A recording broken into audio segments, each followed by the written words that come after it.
maanta insha allah maanta cashirkeena wuxuu ku saabsan yahay su'aal iyo jawaab laba qof oo su'aal caadi ah isweydiinaysa waana muhiim in aad awoodo in aad bedeli karto waxa meesha kugu qoran oo jawaab ka dhigi karto oo su'aal maxaan ku dhahay diidmo ka dhigi karto oo aad ka dhigi karto su'aal macnaha jilmad caadi ah marka insha allah maanta cashirkan ayaan qaadanaynaa haddii ilaahay inoo ogolaado insha allah waxaan rajaynayaa inaan wax badan ka faa'iidno halkan waxaa inoogu qoran English Learn Free English Courses from Horset Online Academy. Yes, that's our journal. English lesson with the international questions. Maybe kolkaad imtixaan laga qaadayo xafiisyada oo kale goobaha shaqada oo kale qasab su'aalahan waa lagu weydiinaa laakiin waa wax iska fudud qofkii tusaalaan oo kale qofka kolkii aad imtixaamada la qaadayo oo kale saa kolka u soo fariisata isaga isu ka sheegaya wuxuu yahay magaciisa iyo inta badan shaqadiisa tusaalaan oo kale meeshan waxaan dhahaynaa qof ayaa hadlay wuxuuna dhahay my name is Ali Mohammed Abdi welcome to the international examination question kusoo dhawow the international examination question su'aalaha caalamiga ah ee imtixaamada what's your name magaca my name is Ali Kainan Barre how old are you I am 27 years old what is your work I am a primary teacher at what time did you start teaching primary school I started 2 years ago in this job of teaching have you satisfied with this job no I am not satisfied with this job okay why are you not satisfied with this job because of the following reason what is that reason working for long hours low payment salary and lack of promotion lack of empowerment of teachers okay would you like to change your career provision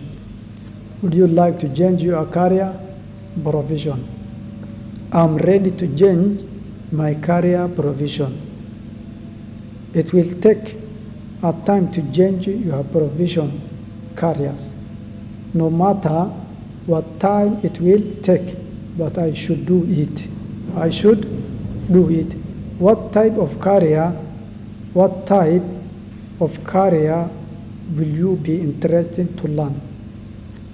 okay what type of career will you interested to learn wuxuu dhahay English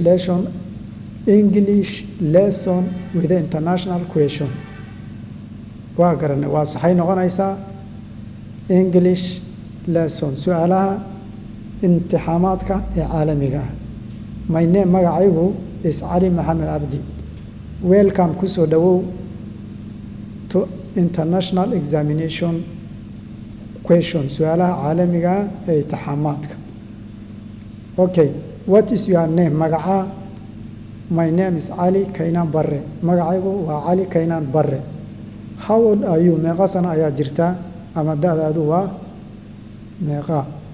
I am 27 years old 27 sano ayaan jiraa what is your work shaqadaadu maxay tahay I am a primary teacher macallin dugsiga hoose ayaan ahay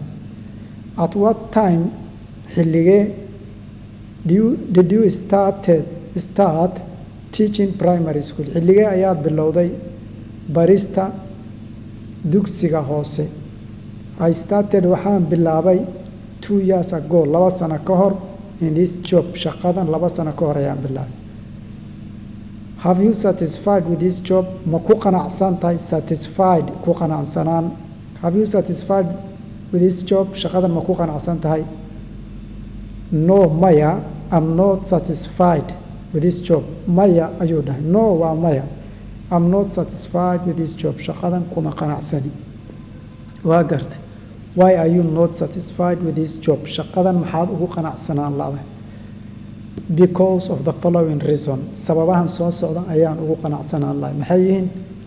wuxuu dhahay working for long hours inaad shaqeeyo saacado badan maalinkii waa garanay saacado badan inaan shaqeeyo kow low payment salary mushaar yarra